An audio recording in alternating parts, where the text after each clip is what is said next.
আশিস বাবুকে খুঁজে বের করে সিসিটিভি ফুটেজ থেকে রুদ্রের বিরুদ্ধে প্রমাণ জোগাড় করলো ফুলকি।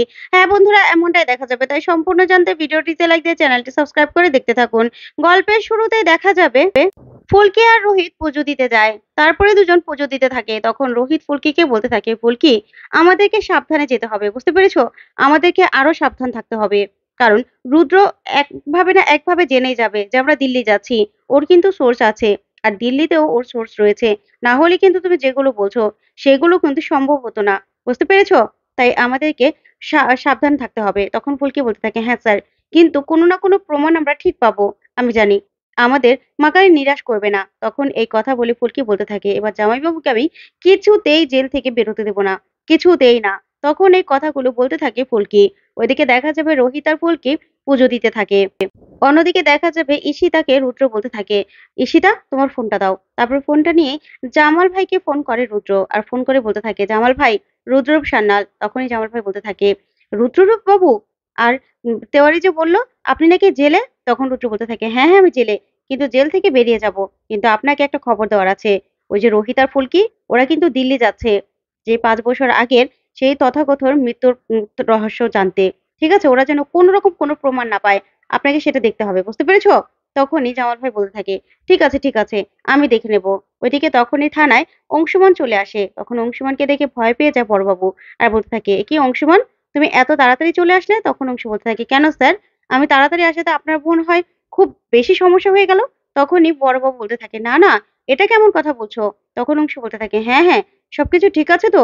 তখনই বড়বাবু বলতে থাকে, হ্যাঁ হ্যাঁ, সবকিছু ঠিক আছে। কি ঠিক থাকবে না বলো তো? তখন অংশু বলে, না, আমার তো মনে হচ্ছে কোনো না কোনো গন্ডগোল আছে। এই বলে রুদ্রর ছেলের কাছে গিয়ে ঈশিতাকে দেখে চমকে যায় অংশু। আর বলতে থাকে, আপনি এখানে? তখন ঈশিতা বলতে থাকে, হ্যাঁ হ্যাঁ অংশুমান বাবু, আসলে আমি না এখানে হাজিরা দিতে এসেছিলাম। তাই বড়বাবু বলল যে এখানে রুদ্রদা আছে, তাই দেখা করলাম। তখনই বড়বাবু বলতে থাকে, হ্যাঁ দেখা করেছেন তাতে কি হয়েছে? এটা কোনো কথা নয়। আপনি যখন ইচ্ছে দেখা করতে পারবেন। বুঝতে পেরেছেন? তখনই সীতা সেখান থেকে চলে যায়। আর মনে মনে বলতে থাকে, না না, অংশুদার আমাকে দেখে ফেলাটা ঠিক হলো না। তারপরে অংশু রুদ্রর কাছে এসে দেখতে পায় দামি কার্পেট বিছানো, তারপরে দামি দামি খাবার। দেখে অংশু রেগে যায়। আর সাথে সাথে একটা কনস্টেবলকে ডাকে। আর ডেকে বলতে থাকে, এগুলো সাথে সাথে সরিয়ে নাও। তখন বড়বাবু বলতে থাকে, অংশুমান, এটা আমার নির্দেশ। শোনো, একজন রেসপেক্টেবল মানুষকে তুমি এরকম ভাবে কষ্ট দিতে পারো না। তার সুযোগ সুবিধা দেওয়া উচিত তোমাকে। তখনই অংশু বলতে থাকে, না না স্যার, এগুলো তো আমার কথা নয়। আসলে আমরা তো আইনের চাকর। ডিসি সাহেবেরই তো এটা আদেশ ছিল, যেন উনি কোনো রকম কোনো ফ্যাসিলিটি জেলের মধ্যে বসে না পায়। বুঝতে পেরেছেন? ওনাকে জেলের খাবারই খেতে হবে। আপনি বিশ্বাস না করলে আপনি ডিসি সাহেবকে ফোন করে দেখুন না। তখনই বড়বাবু ভয় পেয়ে যায়। আর বলতে থাকে, না না, দরকার নেই। তুমি এগুলো বের করে নাও। এই বের করে নাও। আমি যতক্ষণ না না বলছি ততক্ষণ পর্যন্ত কোনো রকম কোনো ফ্যাসিলিটি ওনাকে দেবে না। তারপরে দেখা যাবে রুদ্র রেগে গিয়ে কোল্ড ড্রিঙ্কস এর গ্লাসটা ফেলে দেয়। তখনই অংশ বলতে থাকে, রুদ্ররূপ বাবু? তখন রুদ্র বলতে থাকে, হ্যাঁ এই তো বললে যে তুমি নাকি চাকর। তখনই অংশ বলতে থাকে, আপনি না বুঝতে ভুল করেছেন। আমি আপনার চাকর বলিনি। আমি জনগণের চাকর। আমি সরকারি চাকর। বুঝতে পেরেছেন? আইনের চাকর। আমি জনগণের রক্ষক। আমি আপনার চাকর নই। আপনি বুঝতে ভুল করেছেন। তখনই রুদ্র বলতে থাকে, হ্যাঁ হ্যাঁ, আর কি করবে?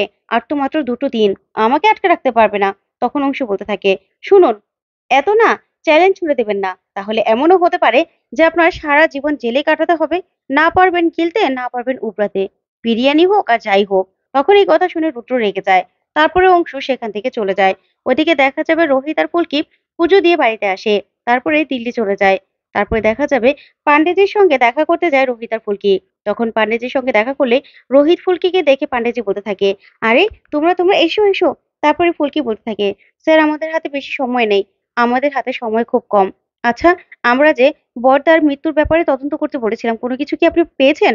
পেয়েছেন আপনি? তখনই পান্ডেজি বলতে থাকে, হ্যাঁ, না না ফুলকি, আসলে আমরা না তদন্ত করেছি, কেসটা রিওপেন করেছি।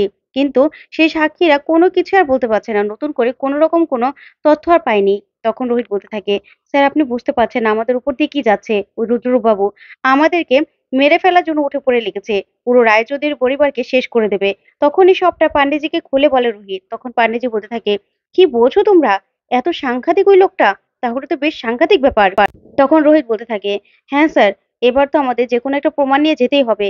না হলে যে উনি ছাড়া পেয়ে আমাদের কি অবস্থা করবে কে জানে। তখন পান্ডেজি বলতে থাকে, কিন্তু কি করবো বলো? আমি তো কোনো হেল্প করতে পারছি না। এখানে কোনো কিছুই তো আর পাইনি। তখন ফুলকি বলতে থাকে, "না, না স্যার, আমাদের খালি হাতে গেলে চলবে না। কিছু না কিছু প্রমাণ আমাদের নিয়ে যেতেই হবে, যেতেই হবে।" তারপরে দেখা যাবে রোহিত আর ফুলকি পান্ডিতের সঙ্গে কথা বলে সেখান থেকে বেরিয়ে পড়ে। ওইদিকে দেখা যাবে ধানুরা সবাই চিন্তা করতে থাকে রোহিত আর ফুলকির জন্য। ওরা কি কোনো রকম কোনো ক্লু পেল কিনা বা প্রমাণ পেল কিনা। তারপরে দেখা যাবে রোহিত আর ফুলকি একটা রেস্টুরেন্টে গিয়ে বসে। তখনই ফুলকি দেখতে পায় অনেকগুলো ছেলে বসে একসঙ্গে কথা বলছে। তখনই রোহিত বসে থাকলেই তখন সেখানে ফুলকি কিছু কথা শুনতে পায় আর বলতে থাকে, স্যার দেখুন না, এখানে একজন না বাঙালিও আছে। তখন রোহিত বলতে থাকে, ফুলকি, তুমি কি এখন অন্য টেবিলে মানুষের কথা শুনবে নাকি? তখন ফুলকি ওদের কথাগুলো শুনতে থাকে। তখন রোহিত বলতে থাকে, ফুলকি কি হয়েছে? তখন ফুলকি বলে, দেখুন না স্যার, কি বলছে, গেমস ভিলেজের পাশে নাকি উনি সিসিটিভি ক্যামেরা লাগিয়েছিল মানুষের প্রেম দেখার জন্য। তখন তো আপনি শালিনী ম্যাডামের সঙ্গেও প্রেম করতেন, তাই না? তখন রোহিত বলতে থাকে, ফুলকি, তুমি এসব কথা ভাবছো এখন, তাই না? এখন এইসব কথা ভাবছো? তখন ফুলকি বলে, স্যার কি সাংঘাতিক, ভাবুন না, ওনারা মানুষের প্রেম দেখতো সিসিটিভি ফুটেজ লাগিয়ে। তখনই লোকটা বলতে থাকে যে 2017 থেকে 20 পর্যন্ত সবগুলো স্টোর করা আছে ফুটেজ। তখন এই কথাগুলো বলতে লাগলে ফুলকি সবটা শুনতে থাকে। তখনই ধানু রোহিতকে ফোন করে আর ফোন করে বলতে থাকে, দাদা ভাই, তোরা কোনো ক্লু পেলি? তখন রোহিত বলতে থাকে, না রে ধানু, পান্ডেজিরা কোনোরকম কোনো সূত্রই পায়নি। তখন ধানু বলতে থাকে, আমি খোঁজ নিয়েছি, আশিস বাবু একটা ব্যবস্থা করছে যাতে হারিয়াকে নেশাখোর প্রমাণ করা যায় যে উনি ভুলভাল কথা বলছে। তা ভাই, তাহলে কিন্তু রুদ্রদা আবারও বেরিয়ে যাবে। তখনই রোহিত বলতে থাকে, না না, কিছুতেই রুদ্রকে বেরোতে দেওয়া চলবে না। যে করেই হোক ওর জামিন আমাদের আটকাতেই হবে, আটকাতেই হবে আমাদের। তখন ধানু বলতে থাকে, আচ্ছা দাদা ভাই, ওই 2019-এর কিছুই কি পাওয়া গেল না? তখন এই কথা শুনে ফুলকির মনে পড়ে যায় ছেলেটার কথাগুলো। আর তখন ফুলকি বলতে থাকে, স্যার ফোনটা রাখুন, ফোনটা রাখুন, নিশ্চয়ই কোনো একটা ক্লু পেয়েছি আমি। তখনই রোহিত ফোনটা রেখেই ফুলকিকে বলতে থাকে, ফুলকি কি হয়েছে? তখন ফুলকি বলতে থাকে, মাকালি আমাদের পাঠিয়েছে, একটা তো প্রমাণ জোগাড় করে দেবেই, আমি পেয়ে গেছি, সূত্র পেয়ে গেছি। তখন রোহিত বলতে থাকে, কি বলছো তুমি? তখনই ফুলকি সামনের টেবিলের দিকে তাকিয়ে দেখে কেউ নেই। তখন ফুলকি বলতে থাকে, কোথায় গেল, কোথায় গেল এই দাদারা? তখনই ওয়েটারকে জিজ্ঞাসা করতে থাকে, আচ্ছা, এখানে যে দাদাগুলো ছিল তারা কোথায়? তাদের কি কোনো ফোন নাম্বার বা ঠিকানা আছে? তখন রোহিত বলতে থাকে, ফুলকি কি হয়েছে? ওইদিকে জামাল ভাই ওদের পিছন পিছন এসে সবটা শুনতে থাকে। তখনই বলতে থাকে, না না, রুদ্রবাবুকে এখনই গিয়ে খবর দিতে হবে যে ওরা থানায় গিয়েছিল, তারপরে এখানে এসেছে, এখন আবার কতগুলো ছেলেকে খুঁজছে। এই বলে জামাল ভাই সেখান থেকে বেরিয়ে চলে যায়। তখনই রোহিত ফুলকিকে বলতে থাকে, কি হয়েছে ফুলকি, কি হয়েছে বলো তো? তখন ফুলকি বলতে থাকে, স্যার, আমি আপনাকে বললাম না যে শালিনী ম্যাডামের সঙ্গে আপনি প্রেম করতেন, সেটার সেটার ভিডিও কি উনি দেখেছেন নাকি? ওই যে একটা লোক বলল না যে 2017 থেকে নাকি 20 পর্যন্ত ওনার কাছে সব স্টোর করা আছে সিসিটিভি ফুটেজ। তাহলে তো 2019-এর সিসিটিভি ফুটেজ গুলো ওনার কাছে থাকার কথা। তখন রোহিত বলে, হ্যাঁ ফুলকি, তুমি তো ঠিক কথা বলেছো। তাহলে তো লোকটাকে খুঁজে বের করতেই হবে, তাহলে সেখানে কিছু না কিছু থাকতে পারে। তখনই ফুলকি বলতে থাকে, হ্যাঁ স্যার, আমাদেরকে না সবার আগে ওই লোকটাকে খুঁজে বের করতে হবে। তারপরে ওনার থেকে সিসিটিভি ফুটেজ কালেক্ট করতে হবে, সেখানে দেখতে হবে যে সেই দিনের ভিডিওটা আছে কিনা। তখনই রোহিত বলতে থাকে, হ্যাঁ ফুলকি, এবার তো তাকে খুঁজে বের করতেই হবে। তো বন্ধুরা, ফুলকি কি পারবে এবার প্রমাণ জোগাড় করতে? তোমাদের কি মনে হয়? কমেন্ট করে জানাও।